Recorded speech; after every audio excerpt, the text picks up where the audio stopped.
leg was lowering. Okay? Okay, so what we'll say on the muscle strength testing is we're going to start with very light. You know how you guys learned like hold, and that first hold was kind of light, hold for 3+, and then hold for 4, and then a hold. We're mostly doing that, number one, it's good practice, so you can see where she's weak, but she's had some flare-ups. So we want to make sure that as we do the strength test, that if anything feels too uncomfortable, we stop. Because if it's painful, even if she can hold it pretty well, we're not getting a very accurate test, because the pain can limit how much strength she can hold. Okay? Glute max MMT. Okay? All right, go ahead, Laura. Are you comfortable laying on your stomach? Would you like a pillow or anything when you do it? So we'll go ahead and have you lay on your stomach. Alright, so we're just gonna test strength of this back behind muscle. So what I'm gonna have you do is go ahead and just try it. Work on the right leg. Yep. Okay, so go ahead and try it and lift your right leg up to the ceiling. Okay, any pain with it? Okay, so I'm gonna go ahead and push up and I want you to push down. Ready? What is she pushing? Into what direction? Oh, whoops. Okay, so rest for a second. Okay, you rest. Yeah, That's why we do it, because our bodies start to flip things. So when you're gonna push down. Okay, right? So go ahead and lift your leg up.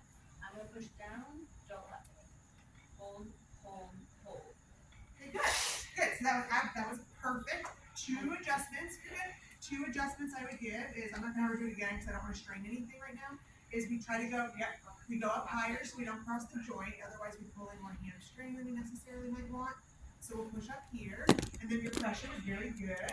Make sure, and I couldn't tell whether it was her kind of pulling against it, that it's very gradual. So it's a hold, hold, hold. We don't want to go hold, hold, hold. Because if we spring, we start to trigger muscle spindles, and it starts to be a little bit difficult to tell what the hold was. Did you feel like she held pretty well? Yeah, she had pretty good strength. So And I didn't see any conflict. yeah, she wasn't rotating or anything. Very nice, good job. Okay, can you roll on your side and face them? Yes. The bent knee versus the straight leg. Good. What's the bent knee versus the straight leg? What's the difference?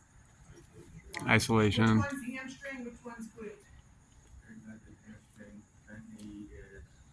Right. So straight leg got our hip extensors as a group, which was good. Sorry, I just didn't touch that.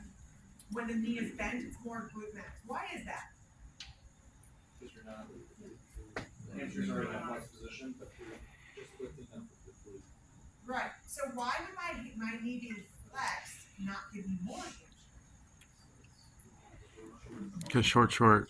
So is it like active insufficiency? Yeah. Shortens the muscle more, so we run into active insufficiency. We've already shortened the hamstring at the knee, and now we're shortening at the hip, so it can't test as strong. So that's where the glute max is having to do most of that work. When the leg is out straight, the hamstring has all the strength in the world that it can recruit at the buttock versus at the knee. Okay? So we just got a good feel for it. If we wanted to do glute max, we could isolate that out. But right now, we just checked hip extensors, and we know that they weren't so bad. Who would like to take a stab at glute knee? Okay, so I should have done that knee. No, not necessarily. If we were just trying to look Well, at we really wanted glute max, we would have bent knee. So instead of glute max, I would say we did hip extension, right? Because Yeah. we did kind of a hamstring glute max combo. I couldn't argue one over the other. I think I was worried about hip extensors as a whole, but we could isolate out glute max. And then yes, you could have just retested with the bent to see if it was the same with hip. I'm about to go to top. All right, come on up, Miguel.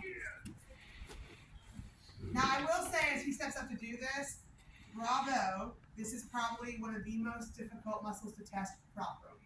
Because your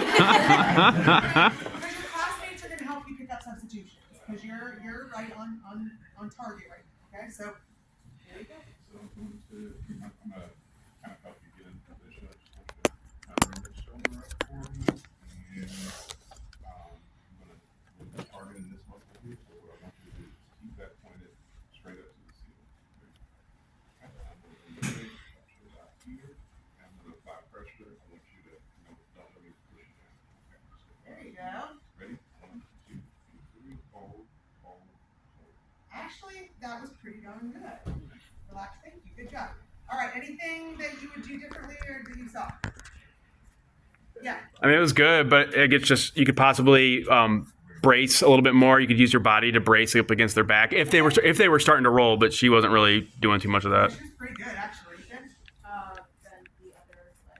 Okay, so you can bend this one just to have a little better balance. Okay, yeah. The way that you're testing, do you bring it back just a little bit to isolate the uterus? Yeah, just a touch. So she did pretty good. She was pretty straight, but the tendency for most people is they end up here.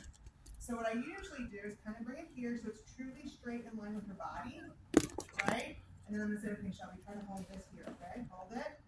And I'm not push. Ready? Hold. Hold.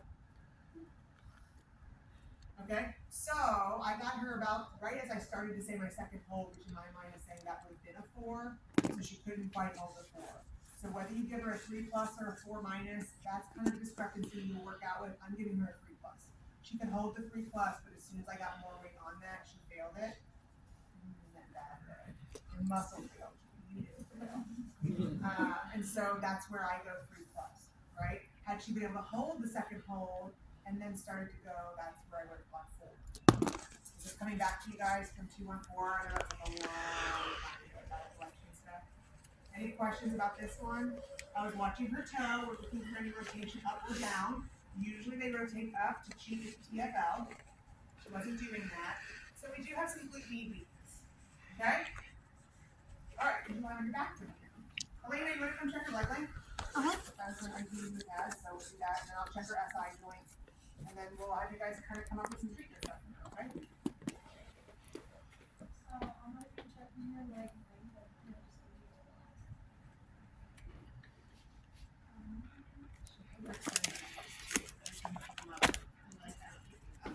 I'm gonna hold on just a little bit if you can.